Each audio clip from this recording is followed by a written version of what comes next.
how's it going? Amanda Goldman-Petrie here from Market Like a Nerd, and I'm so excited to show you guys to do this presentation today because this is going to be one of the more fun topics when it comes to PR. I'm going to show you some of the super neat, creative PR stunts that different companies and organizations have done that have really worked to increase their press, their visibility, and their traffic. So we're going to get into that in just a second, but this is a part of our series that we've been doing this week in our Facebook group that's been introducing you guys to the idea of piggyback traffic and publicity.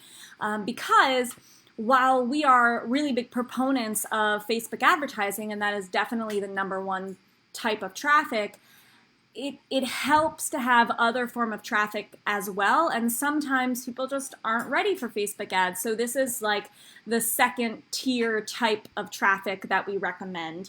And PR Stunts is one way to think outside of the box and leverage that publicity in a non-traditional way that will really catch people's attention.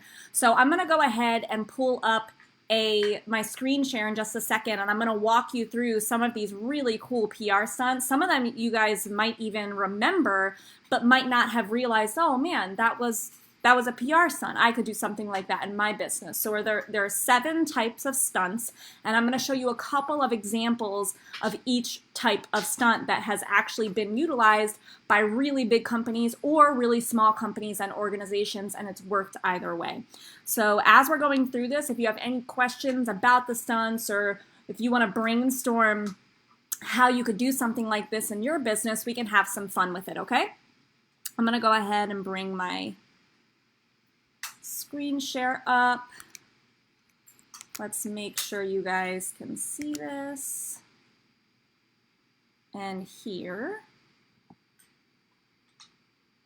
screen share up. Okay, you guys can definitely see in here, so perfect. So the first type of PR stunt is one where you ride the coattails of someone else's fame and success and their name and facial recognition, right? Because this kind of goes along with the idea of authority by association. When someone else is already an authority, when someone else is already known, if you can associate yourself with them, you, by that association, also become famous, known. You become someone who's kind of someone who is that's as trustworthy as they are, right? You get to ride their wave, basically. So Now TV is an example of a company that actually used this strategy really well. They created a giant, sexy statue of the guy from Jurassic Park, Jeff Goldblum. It was a stunt that they used to capitalize on the excitement around the Jurassic World 2 film release in 2018. And this statue was insane. It weighed 331 pounds. It was 9.8 feet high. And it was nearly 23 feet long, which is kind of insane. But as you can imagine, that drew a lot of attention. I know there's another one. I don't know if Now TV did it, but there was another one, a gigantic statue of Ed Sheeran. And I love me some Ed Sheeran. So he actually went and saw his gigantic statue, and it was like a big PR stunt for him as well. And I'm telling you, I want to go and see that Ed Sheeran gigantic statue, so I know that stuff works. So that was one example of a business riding the success and the fame of someone else and a really big franchise like Jurassic Park. This company, Deliveroo, did something similar. They rode the coattails of Friends. You know, Friends has like a cult-like following. People love Friends, the TV show. So this company, Deliveroo, in celebration of the 14th anniversary of the final episode of Friends, which originally aired on May 6, 2004, they decided to pay homage to that, to one of the show's most infamous meals. And what they did was they decided to make available the the Friends meal that you see here in this picture, they actually made Rachel's famous custard trifle, and it sounds absolutely disgusting. I don't know why anyone would want it, but it worked because come on, it's Friends. Like, you get to have one of the meals that is from the Friends TV show. Like, how cool is that? That was super smart of them. So those are just a couple of examples, and you'll see a couple more of them as well. Some of these other examples also utilize someone who is famous or well known as a way to pump up the PR stunts, because you can do, I'm showing you 7 different types of stunts, but you can kind of cross some of those 7 types over and combine them for even more of an effect. So that's number 1, is writing someone else's success, someone else's name. Number 2 is addressing current events, because 9 times out of 10, current events are usually very polarizing and it's going to cause a lot of controversy. So one example of this that I'm sure a lot of you probably remember because it was relatively recent is when Nike used Colin Kaepernick in one of their Just Do It campaigns. You can see the picture of it right here. And they chose him to be one of the faces of their ad campaign with the Just Do It slogan as a response to all of the controversy around Colin Kaepernick. And it was the response was kind of insane because it is so polarizing. There were some people who called for boycotting Nike, but then of course, as you can imagine, it also won over a whole lot of new fans, or even turned some of their existing fans into even more loyal zombie loyalist followers. And this, as you can see, is kind of a combination of the two, of that first one, writing someone else's success, but then also utilizing a current event. Similarly, Paddy Power is a brand that used someone else's fame and success, someone else's name, along with current events as well. So it was kind of a combination of the 2 types of campaigns. So in response, this one's hilarious. In response to Trump's promise to build a wall between Mexico and the US, Paddy Power sent a mariachi band to serenade Donald Trump when he arrived in Glasgow in 2016. And get this, the mariachi band's name was One Direction. Isn't that hilarious? One Direction. As in One Direction, yeah. Oh. Yeah. Pretty funny. Very clever. I love it. So that's number 2, is you can use current events. And as you can see, both of these combined that first strategy as well, which is writing someone else's success. Okay, number 3, delivering an experience. So if you can come up with an out of this world, really unexpected, crazy type of experiential way to deliver your goods or your services, that can serve as a PR stunt. So one of my favorite ones is a beer brand, Carlsberg. Their motto is slogan is normally probably the best. ... And they use that with in a really clever way to deliver their beer. So in response to Protein World's controversial campaign, where they asked consumers if they were beer body ready, Carlsberg went ahead and created a poster in London's Brick Lane, and it was a big billboard that said probably the best poster in the world, but it actually dispensed free beer. So you can kind of see it right here. This is a beer dispenser, and then the billboard says probably the best poster in the world. I mean, come on, the poster that gives you free beer, that's a pretty cool poster. So that was a really unique way for them to create an experience around delivering what their product or their goods are. Pretty cool. Pop-up stores are often famous for things like this too. So there are some really creative pop-up stores that do really insane things. So this was a pop-up from Cadbury where they created a cream egg cafe. And it basically had like a sensory experience to the entire cafe where it was made up of 3 floors that had like a ball pit that you can see it right here down in the bottom right. There is a ball pit of these eggs. And then there were floors that were just full of chocolate, like made of chocolate. And it was, like I said, a sensory, yeah, my son just went, oh, yeah, it's a sensory experience. So that's a really cool way for them to deliver their goods in a way that's very memorable and very unexpected.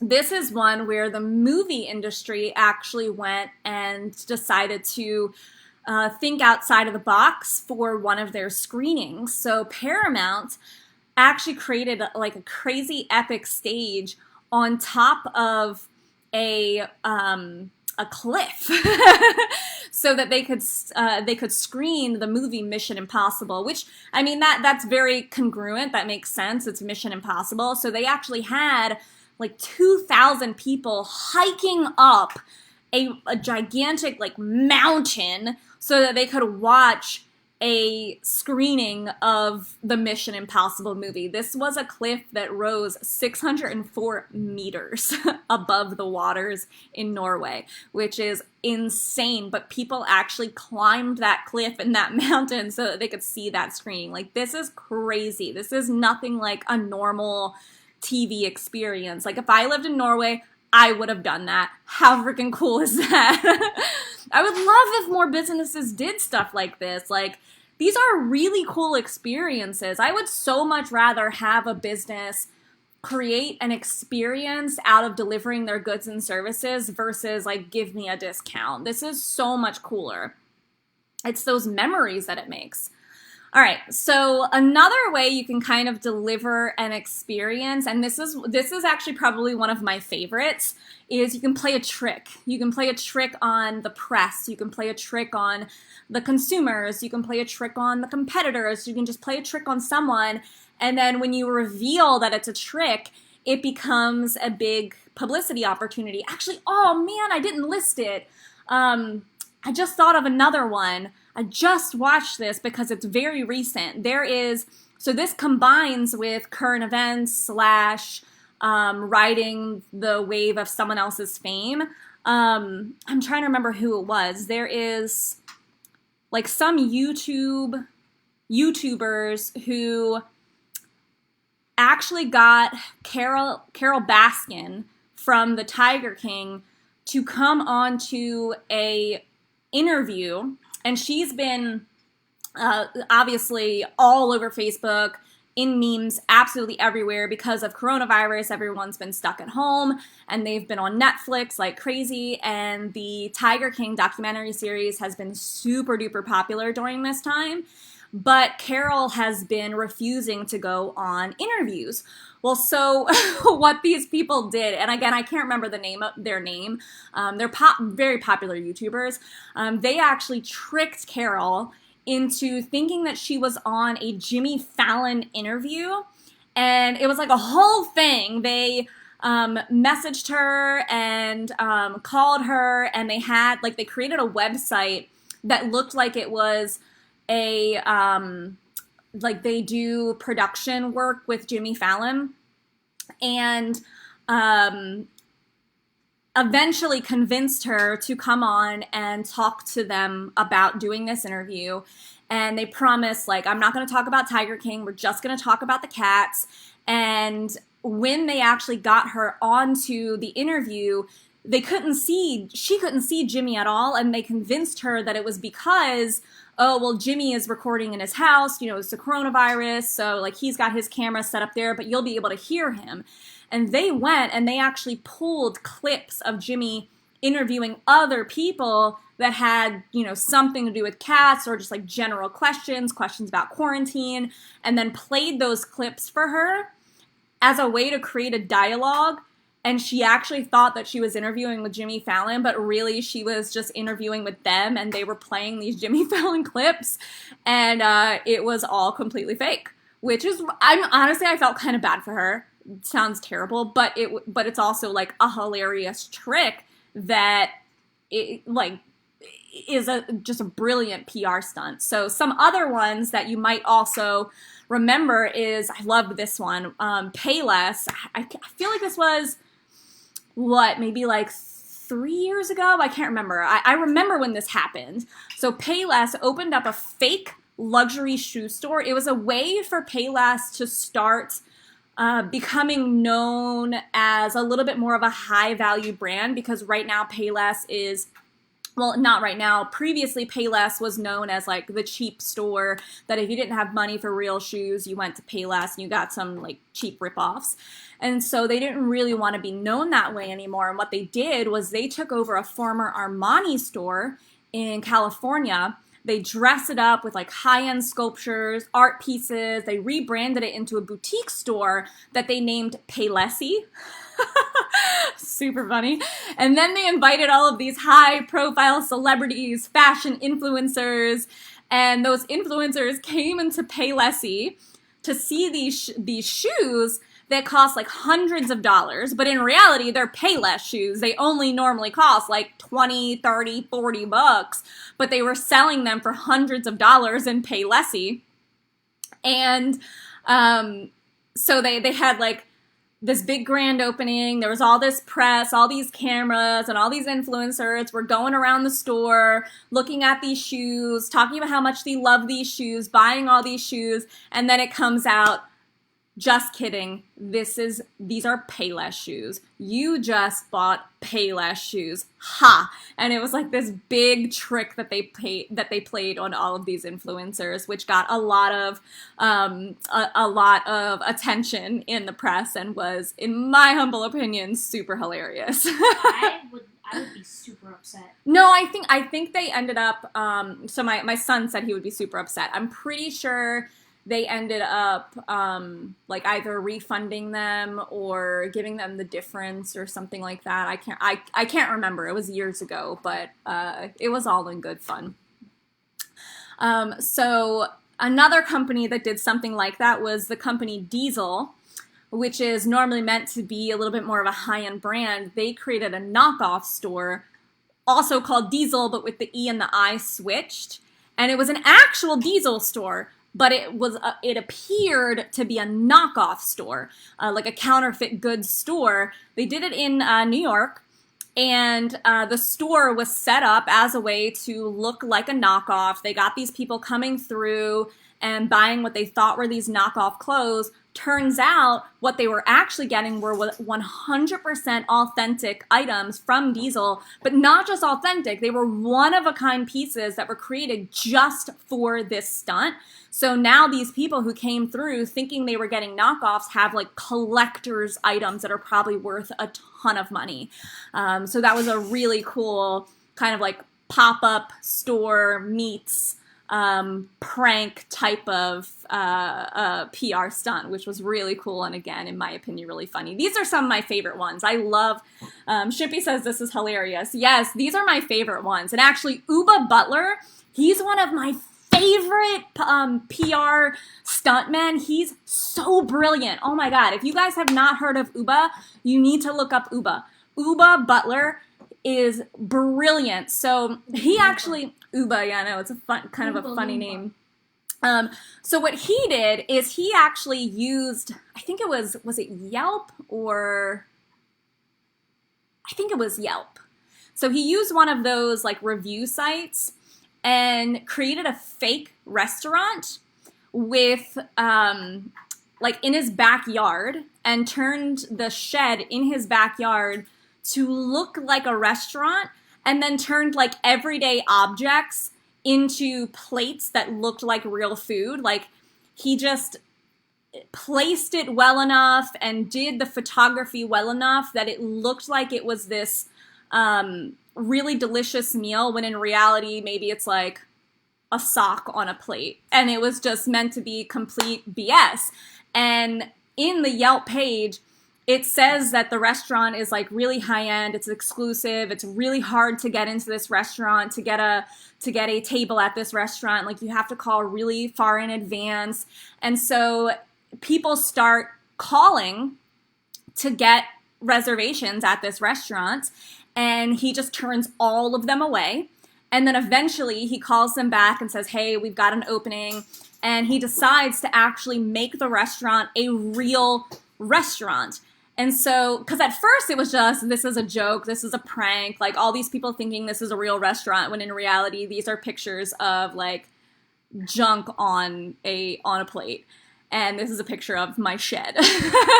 And so he decides to make it a real thing and calls all these people back saying, oh, you know, we have an opening. And so he has all of these people who come for the grand opening. And, well, they don't know it's a grand opening, but really it's a grand opening.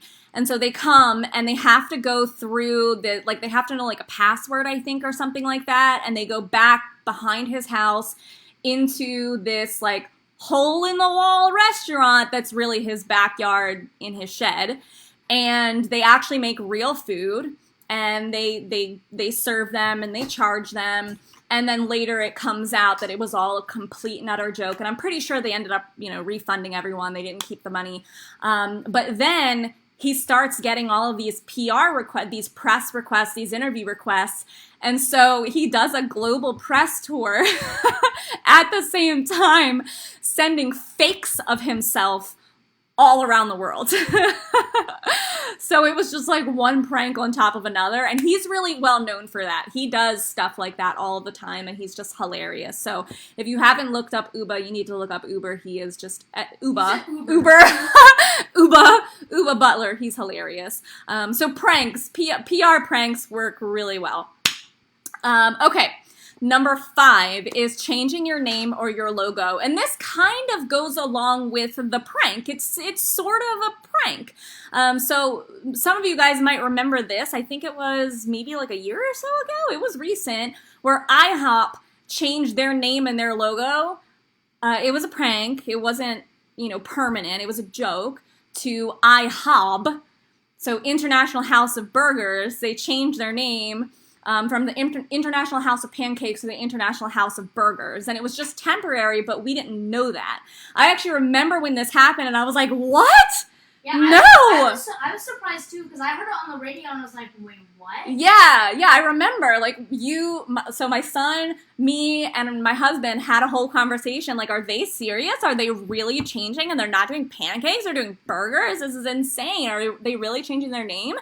And so social media blew up. Some of their competitors were making, like, snarky comments, but IHOP came out saying it was just a joke. They were trying to create buzz around their new dinner menu, and it actually ended up working. Their second quarter earnings rose by 0.7%, which is really huge for a chain like that. So that was a really, really cool recent PR stunt that was kind of a prank, kind of changing of their name and logo. It might have worked for us. McDonald's did something very similar. They actually flipped their logo upside down for International Women's Day. So this one was less like let me be funny and more kind of a combination between this and writing current events. So for International Women's Day, they turned their arches, like their golden arches from their logo, from an M to a W to celebrate women. And then actually a lot of the McDonald's stores even had special cups, special packaging, uniforms, caps that all had the flipped W logo. And at that time, McDonald's was the #1 brand that was looked up on Google because of this PR stunt, which was really cool. So something that you'll see occasionally in Market Like a Nerd is for different holidays, we'll actually come out with different logos. Like for Christmas, we'll have like a Market Like a Nerd with a Santa hat on it, and we do things like that as a way to ride the current events and also kind of play with our logo for purposes of PR. I mean, even Google does that pretty much like every single solitary day. I feel like they have a different Google logo or different Google thing that's happening when you go into Google that's like really interesting and like unique. And if that, like for Martin Luther King Day, they'll have like a Martin Luther King version of google.com, which is really cool. Burger King did something similar, which was kind of funny. A lot of these are really funny. So Burger King abdicated its title to the Belgium family. So you can see this logo here. It says burger, but there's no king. Because basically what they did is they hired a PR firm to create a rigged poll where they asked people, the public, to choose who's the real king. Is it King Philip or Philippe of Belgium, or is it, you know, a Whopper burger? Is it Burger King? And it was a rigged poll. So then they ended up saying that the voters selected the head of state by a slender majority of 51% to 49%. So it forced them to have to abdicate its hold of the regal title of king. And now it just had to be simply burger. So for a good while, Burger King was just burger, because they weren't the king. Belgium, the King Philippe was the real king. So kind of silly, super funny, loved it. KFC took an interesting approach on this one as well. Instead of KFC, their logo was FCK. Get it? Get it? You feel me? FCK. You get it, Blake? Yeah. So, basically, KFC had a chicken shortage. And there were people who were going to KFC and not able to get chicken, which is crazy because it's Kentucky Fried Chicken. How does Kentucky Fried Chicken not have chicken? That doesn't make any sense. So after they had a chicken shortage, they apologized to the public with a jumbled up logo that said, fuck on it. And then this, the ad that some of the ads that they had sent them to a website where the website said, chicken crossed the road, just not to our restaurants. So it was kind of a hilarious way for them to respond to the chicken shortage, which is kind of, if we talked about yesterday in our previous live stream about how you can take bad PR and bad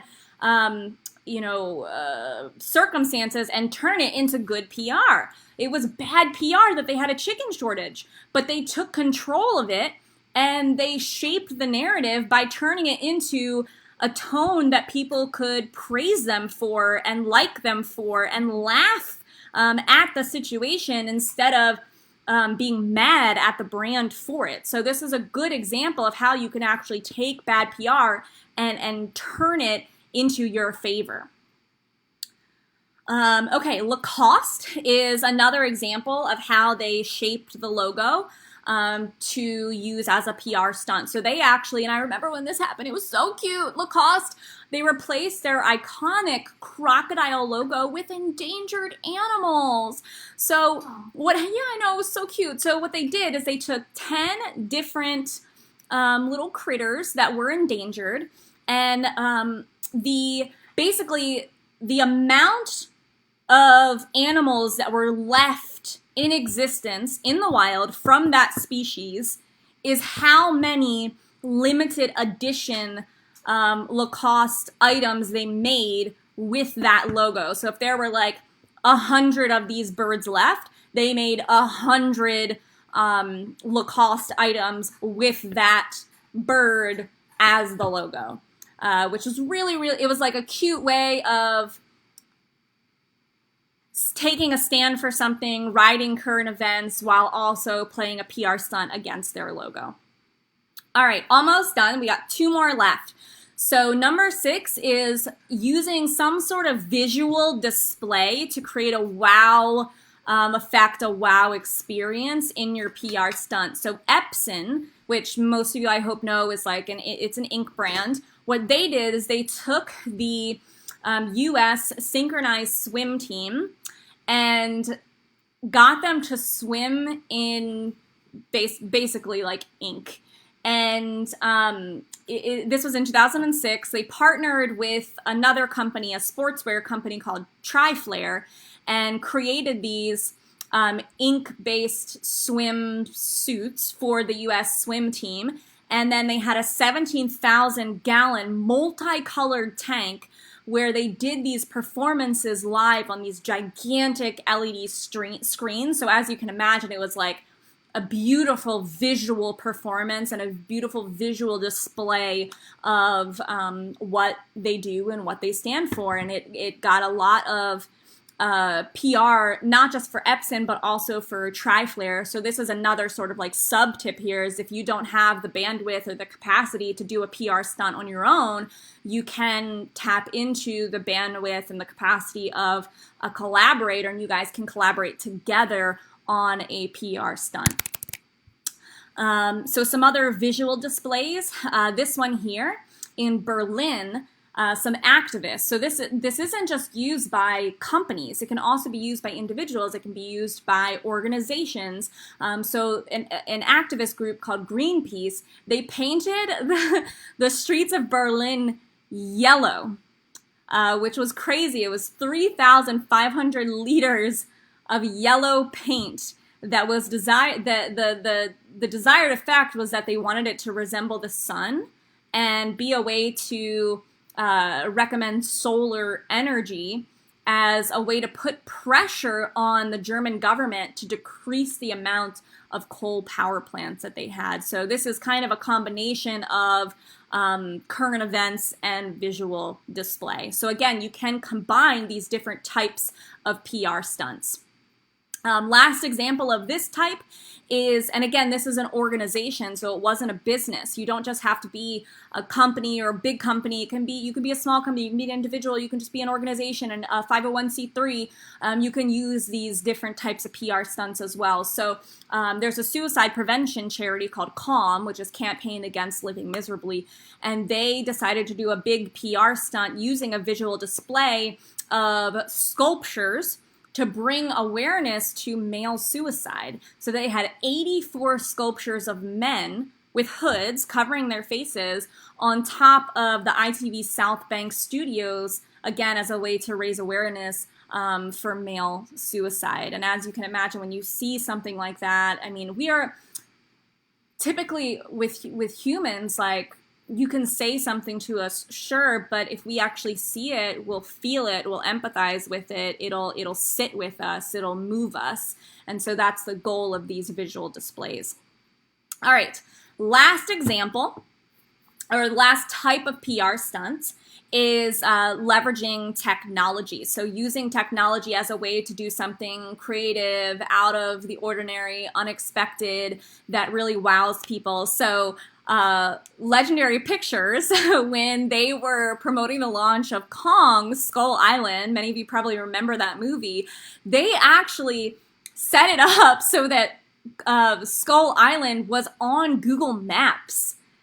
Like, you could actually go onto Google Maps and find Skull Island. Like, they had 200 photos of the island that were set up, and when you went to Skull Island on Google Maps, it directed you to the movie's website, discoverskullisland.com. How freaking cool is that? Can you imagine going into Google Maps and seeing like a gigantic ape? That's insane. That's so cool and unbelievably creative. Time Magazine did something else very cool with technology. So they took a bunch of drones. They took 958 drones and got them to all light up in the color and the shape of the Time Magazine logo, like how their Time Magazine like front cover looks. They got that to go. They deployed them up into the air in California as like a big visual display to promote Time Magazine. Super neat, super cool, super creative. And that, I mean, that's just like, drones are available. Drones are available for everyday purchase. Like, people can do something like, if you're, I mean, 958 is quite a lot, but you can do something similar to that. And then last example, WWF. What is that? The World Wildlife Worldwide. Hold on. What? World Wildlife Federation, I can't remember.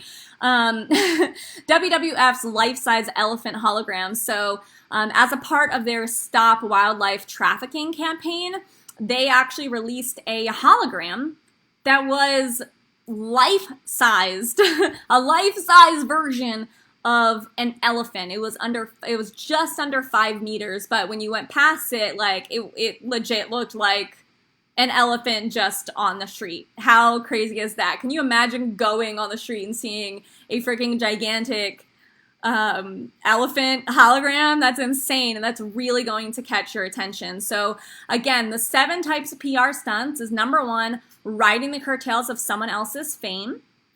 Number 2, addressing or riding current events. Number 3, delivering an experience or using an experiential delivery of your goods and services. Number 4, playing a trick or a prank on your fans, your followers, your competitors, the press.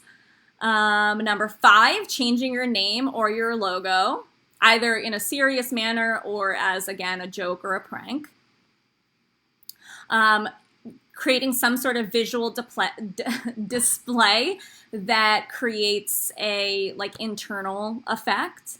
And then number 7 is leveraging technology.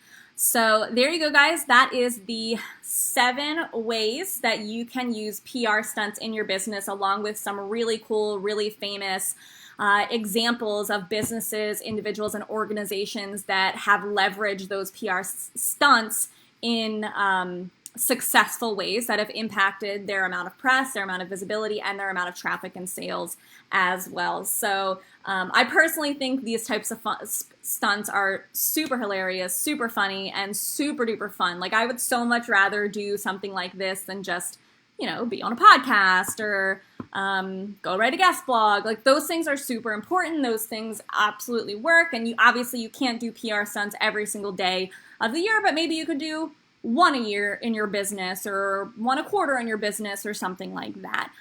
You might think that, I'm a small business, I can't do PR stunts, but you absolutely can. You absolutely 100% can. I showed you examples of these PR stunts, and it wasn't all big brands that did them. I mean, Uba Butler was just one person, and those activist groups, they're not that gigantic. They're like little 501c3s. So yeah, I mean, there's companies like McDonald's and Burger King that are doing them very successfully, but the everyday entrepreneur just like you can do it too. So hopefully this gives you guys some ideas, gets those creative juices running, and I can't wait to see what you guys come up with. So that is the end of our live stream series for this week. I hope that you guys have loved it, that you've learned a lot, and if you would like our help running your publicity, please reach out. That is something that we do. We specialize in traffic and funnels for entrepreneurs. So we run Facebook ads and we manage PR for entrepreneurs just like you. So if you want to start leveraging piggyback traffic, if you want to start leveraging PR in your business and you don't really have the bandwidth to do it on your own, please let us know. We absolutely can help you and do that 100% for you. And we do have a guarantee where we guarantee the amount of pitches that will be sent out each and every month. That way there is a something tangible that you can track, that you can hold us accountable to, and that we can hold ourselves accountable to as well. So there you go, guys. That's all for this week. I'm going to go to the grocery store now. Love you guys. Bye.